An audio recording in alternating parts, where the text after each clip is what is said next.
প্রকৃতি ও পরিবেশের মধ্যে মানুষ বসবাস করে থাকে, আর এই প্রকৃতির অন্যতম একটি উপাদান হচ্ছে উদ্ভিদ। মানুষের বসবাসের কেন্দ্রের চারিদিক ঘিরে থাকে নানান উদ্ভিদ, গাছ, লতা, পাতা। আর এই গাছ, লতা ও পাতার মধ্যে কিছু উদ্ভিদ লতা পাতা রয়েছে যা প্রাণী জগৎকে উপকার করে, আবার এমন কিছু লতা পাতা উদ্ভিদ রয়েছে যা প্রাণী জগতের জন্য মারাত্মক ক্ষতিকর। তবে ক্ষতিকর প্যাথেলিয়াম আগাছার হাত থেকে রক্ষা পেতে হলে সবাইকে হতে হবে সচেতন এবং বেশি বেশি ফলজের বৃক্ষরোপণ লাগাতে হবে বলে জানান কৃষিবিদরা। আমাদের চারপাশে ছড়িয়ে ছিটিয়ে আছে পার্থেনিয়াম। প্রকৃত অর্থে পার্থেনিয়াম এক ধরনের বিষাক্ত আগাছা যা পরিবেশ থেকে মানুষ ও প্রাণীদের নানা ক্ষতি করছে। পার্থেনিয়ামের ইংরেজি রূপ পার্থেনিয়াম এবং এর বৈজ্ঞানিক নাম। বাড়ির আশপাশের রাস্তার ধারে, বন জঙ্গলে বা ফসলের ক্ষেতে পার্থেনিয়াম জন্ম ও বিস্তার লাভ করে। এই বিষাক্ত উদ্ভিদটি সাধারণত উচ্চতায় 1 থেকে 1.5 মিটার পর্যন্ত হয়ে থাকে এবং 3 থেকে 4 মাসের মধ্যে 4 থেকে 5,000 বীজ জন্ম দেয়। পার্থেনিয়াম দেখতে সাধারণত হাইব্রিড ধান গাছের মতো।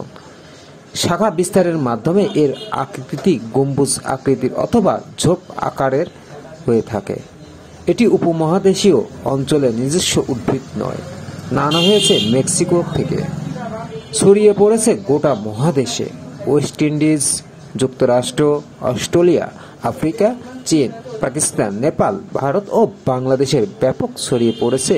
বাংলাদেশের ভূখণ্ডে এটি বেশি নজরে পড়ে। কুষ্টিয়া সহ সীমান্তবর্তী রাস্তার দুধারে দেখা মেলে এই পার্থেনিয়াম। আগাছাটি অত্যন্ত ভয়ঙ্কর। গবাদি পশু শরীরে লাগলে ফুলে যায়। এছাড়াও তীব্র জ্বর, বদহজম সহ নানা রোগে আক্রান্ত হয়ে থাকে। বিশেষ করে গাভী পার্থেনিয়াম খেলে দুধ দিতে হয়। ওই দুধ অবরন্ত কেউ খেলে সেই মানুষ মৃত্যু পর্যন্ত ঘটতে পারে। এই ভয়ঙ্কর গাছটি নিধনের জন্য MK সোশ্যাল ওয়েলফেয়ার ফাউন্ডেশনের উদ্যোগে বিভিন্ন কলেজ শিক্ষার্থীদের উদ্যোগে গত 15ই নভেম্বর বজমপুর গেট থেকে ত্রিমোহনী পর্যন্ত ঢাকা মহাসড়কের দুধারে এই প্রথম কুষ্টিয়া পার্থেনিয়াম সহ ক্ষতিকর আগাছা নিধন ও বৃক্ষরোপণ এবং সচেতনমূলক কর্মসূচি অনুষ্ঠান অনুষ্ঠিত হয়েছে। এই কর্মসূচিকে স্থানীয় ও বিভিন্ন পেশার মানুষের মধ্যে সচেতনতামূলক বিষয় আলোচনা করা হয়। তবে কৃষিবিদরা বলছেন, এইসব ক্ষতির দিক পর্যালোচনা করে কৃষিবিদরা গাছটিকে পুড়িয়ে ফেলার পরামর্শ দিয়েছেন, কিন্তু এই ক্ষেত্রেও সতর্ক থাকার নির্দেশ দিয়েছেন।